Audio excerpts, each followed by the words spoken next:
Hello everyone, my name is Lydia Bosman.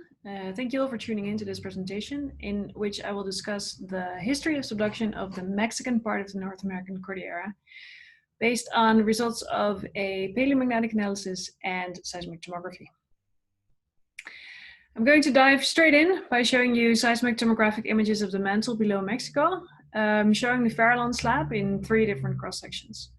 So the cross-section here on the left is through Central America, through Guatemala here, and then the Caribbean Sea. And it shows a roughly 45-degree dipping slab that starts at the trench and goes all the way down to the mid-lower mantle. The white dots here are seismicity, meaning that we're looking at active subduction of what is today the Cocos Plate. But the bulk of the slab is interpreted as lithosphere of the former Farallon Plate. The second cross-section is a bit further north through central Mexico and the Gulf of Mexico.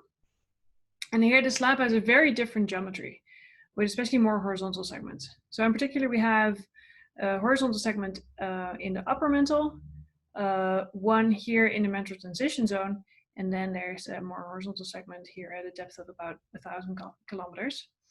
And in between, there are steeper segments, similar to what we see in the left cross-section.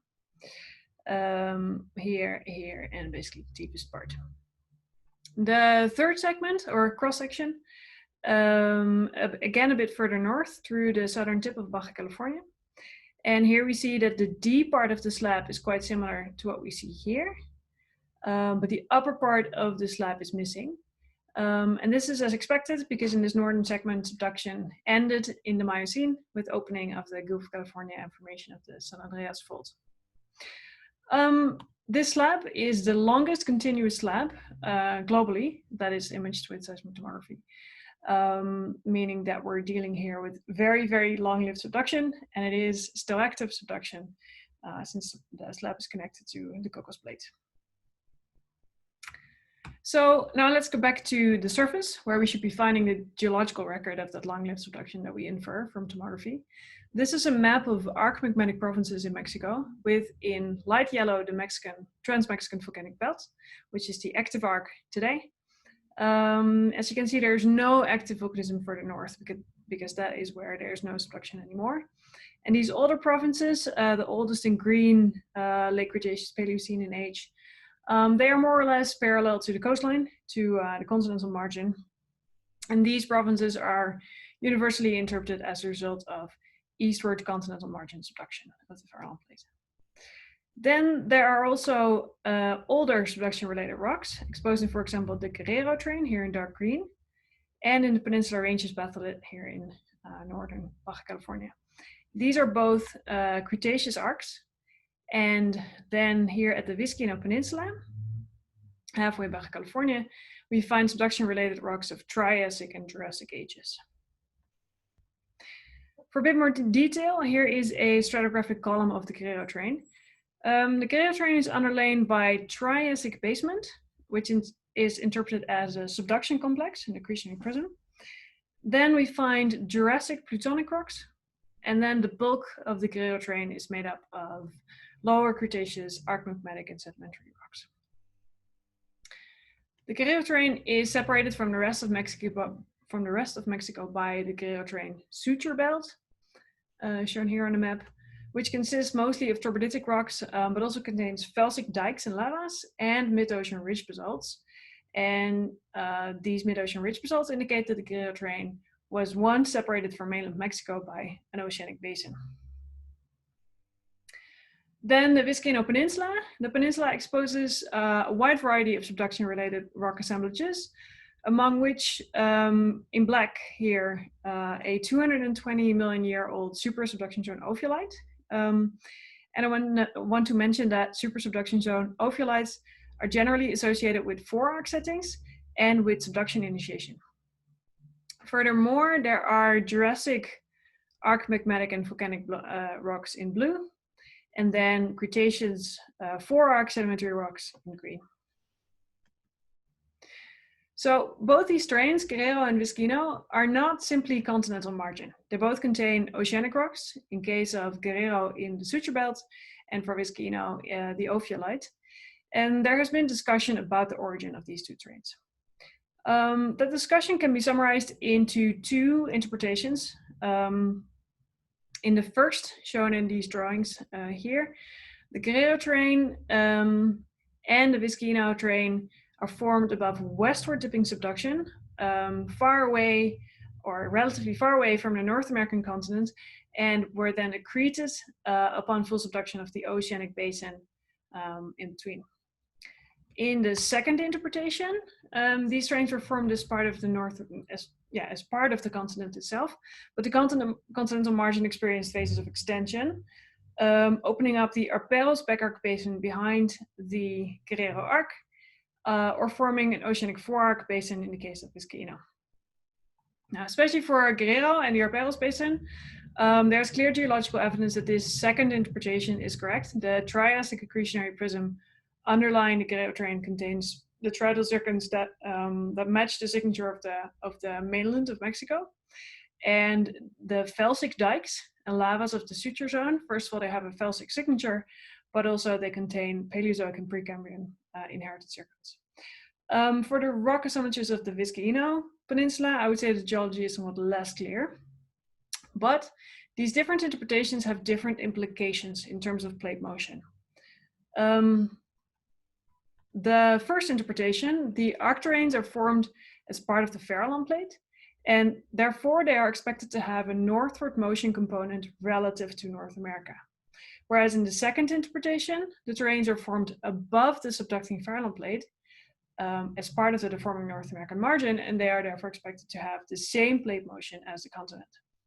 So because these different interpretations have different implications, we can test the two interpretations by using paleomagnetic data. So I went to Mexico and I sampled lower Cretaceous sedimentary rocks of the Guerrero terrain. And I also sampled the super subduction zone ophiolitic rocks, pilobasalts shown here, as well as the overlying Jurassic sedimentary rocks, that green chert shown here. So straight to the paleomagnetic results. In this graph, on the y-axis we have paleolatitude, and on the x-axis time, with present on the right side. Then in light blue, this is the paleolatitudinal path of North America. In green, this is paleomagnetic data that was published already, with only the darker green dots, so relatively young rocks of, let's say, high quality data sets. Then in black, 2 additional data points that we added in the study.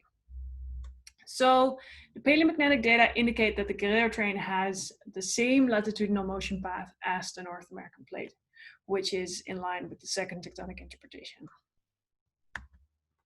Then Vizcaíno, this is a similar graph, but now we go back much further in time towards the Triassic. Again, the younger data points are from literature, basically everything from 150 and younger. And these are the 2 data points that we added. So these are the ophiolitic rocks and these are the Jurassic sediments. Again, we see that these rock units follow the latitudinal path of North America back towards 220 million years ago, which is in line with the second interpretation again.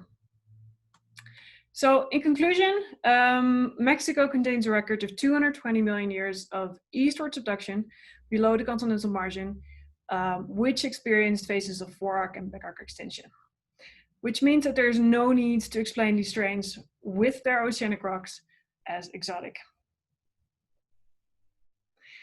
Okay, so now that we have established that we can correlate the Mexican geological record of subduction back to 220 MA to eastward Farallon subduction, we can go back to the slab.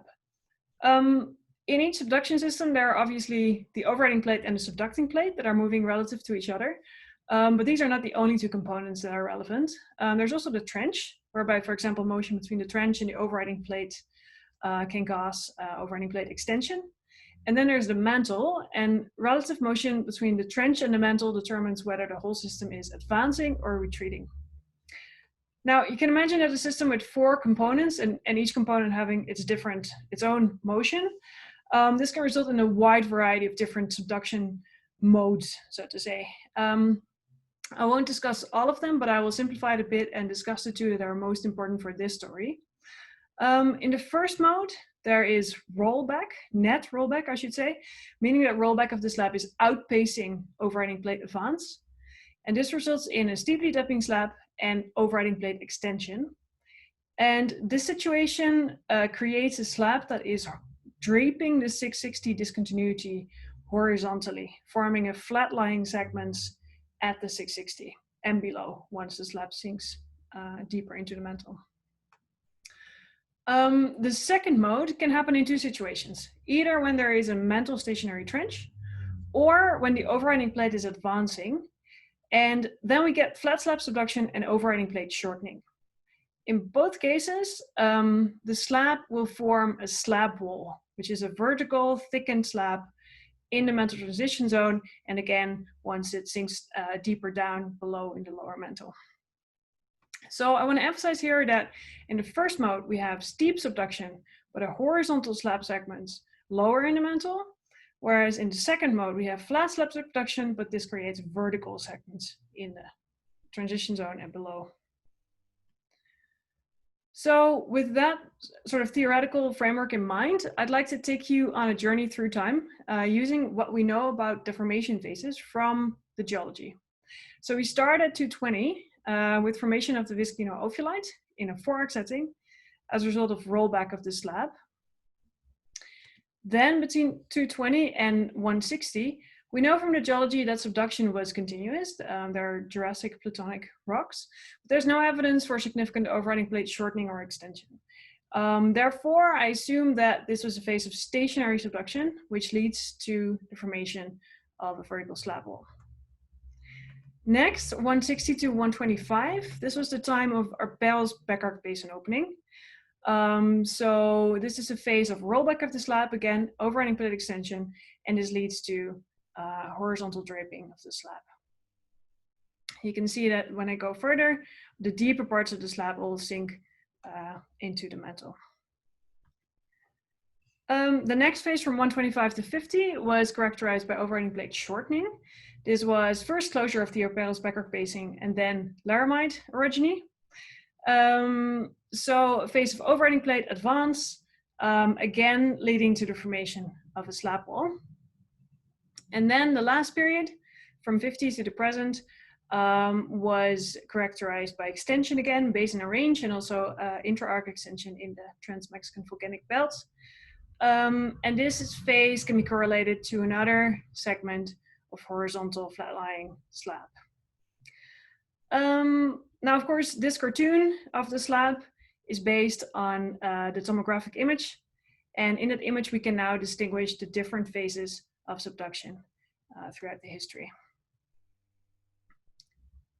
So to wrap it up, paleomagnetic data show that both the Guerrero and the Vizcaíno terrains have had a latitudinal plate motion history similar to that of North America.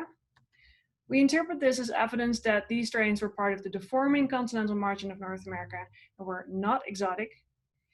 And by using what we know about different modes of subduction, we can correlate episodes of overriding plate shortening and extension to steep and horizontal segments of the slab. Thank you all for listening.